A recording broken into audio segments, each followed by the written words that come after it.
Manufacturing sector की बात थी और अब हम बताते हैं कि क्या कुछ बजट पर फोकस रहने वाला है, क्या कुछ प्रोमिनेंट सेक्टर रहेंगे और क्या कुछ पिछले बजट में फोकस किया गया था। आंचल हमारी सहयोगी हमारे साथ जुड़ चुकी है। आंचल, आपके पास आना चाहेंगे। शुक्रिया रमा और असीम। और कहते हैं कि नित्य नया नूतन चिर पुरातन, यानी बात हम आज के आम बजट की तो करेंगे ही, लेकिन पिछला बजट जो था वो किस तरह से युगांतकारी रहा, ज्ञान के उन 4 स्तंभों के लिहाज से, उस पर भी होगी बात। बजट यानी कि आसान भाषा में उसे आप तक पहुंचाना, यही डीडी न्यूज का माध्यम है। और इस बार हम सहारा ले रहे हैं तकनीक का। तो देखिए, बजट 2025 की जब हम बात करते हैं तो बजट 2024-25 की जो बड़ी बातें हैं, एक बार वो आपके साथ साझा करते हैं। विकसित भारत के लिए रखा गया था 9 सूत्रीय रोड मैप, यानी वो 9 बड़े पॉइंटर्स जिसका रोड मैप रखा गया था सरकार द्वारा। एक एक करके आपको समझाएंगे। रोजगार, कौशल, एमएसएमई, गरीब किसान, युवा, महिलाओं को लेकर प्राथमिकता साफ तौर पर बजट में नजर आई और तमाम आवंटन किए गए। हमने उन आवंटनों में देखा कि कैसे युगांतकारी बदलाव किया गया इन 4 जातियों के लिहाज से। हमेशा से प्रधानमंत्री का ये विचार रहा है कि रिफॉर्मिस्ट बजट लेकर आना चाहिए, ना कि पॉपुलिस्ट। नौकरी पेशा लोगों को आयकर में बड़ी राहत दी गई थी। अब देखिए, बजट आए और टैक्स स्लैब की बात ना हो, सैलरी क्लास की बात ना हो, ऐसा कैसे हो सकता है? लेकिन बड़ी राहत दी थी। और सबसे अहम बात यहां पर यह थी कि आपके पास दोनों टैक्स रिजीम, जो ओल्ड है या न्यू है, आपके पास विकल्प था कि आप किस में जाना चाहते हैं। आंध्र प्रदेश, बिहार को बड़ा तोहफा दिया गया था। अब आप सोचेंगे कैसे? पर्यटन, जो कि जीडीपी में जब इसके योगदान को आंका जाता है, उस लिहाज से आर्थिक चक्र को बढ़ाने में अहम योगदान करता है। इसीलिए चाहे हम बिहार की बात करें या आंध्र प्रदेश की बात करें, तो कैसे बोधगया का जो गलियारा है, नालंदा को किस तरह से उसका पुनरुत्थान किया जाएगा पर्यटन के लिहाज से। और पर्यटन को एक बहुत बड़ा ग्रोथ ड्राइवर इंजन माना गया है। कैसे?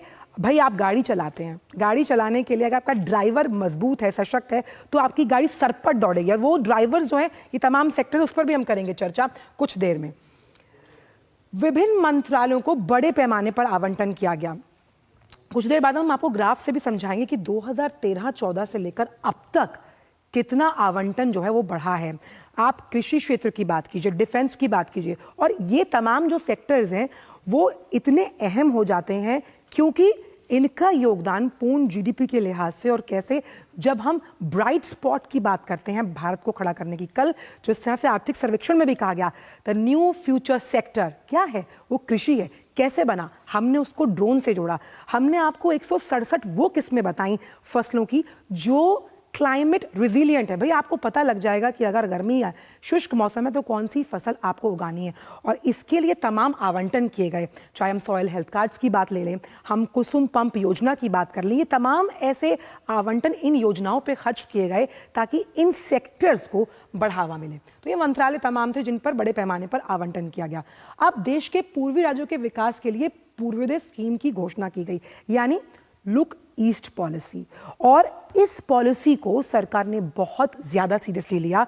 कैसे जो दूर दराज के इलाके हैं उनकी कनेक्टिविटी को बेहतर बनाया जाए, डिजिटल इंफ्रास्ट्रक्चर के लिहाज से हम कैसे बेहतर बना सकते हैं, इस पर खास फोकस रहा।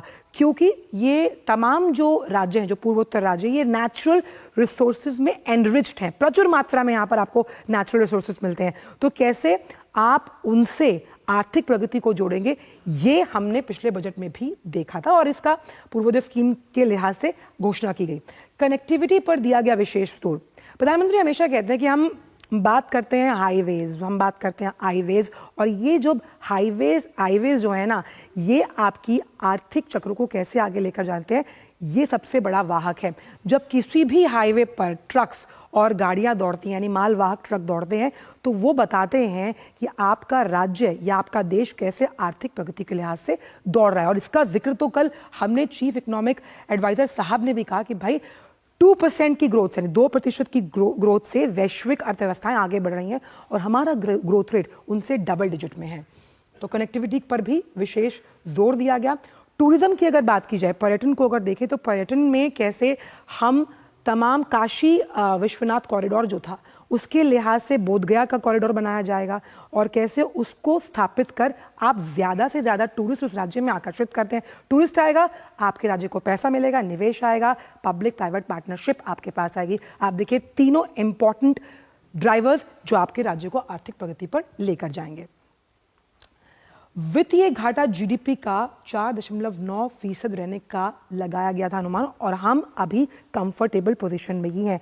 यानी फिजिकल प्रूडेंस, वित्तीय अनुशासन और ग्रोथ, इन दोनों को साथ में लेकर चलना दो-धारी तलवार है, लेकिन वित्त मंत्री साहिबा ने इस काम को बखूबी निभाया और इस वक्त हम कंफर्टेबल पोजीशन में, इसीलिए हमने इन्फ्लेशन का जो टारगेट कल भी दिखाया गया वो कम हुआ है, बेरोजगारी दर घटी है। और जब डोमेस्टिक कंजम्पशन को बढ़ाने की हम बात करते हैं तो कैसे आपकी जेब में परचेजिंग पावर को बढ़ाया गया और क्रेडिट ऑफटेक हुआ, कहां से हुआ? रूरल इकोनॉमी से हुआ।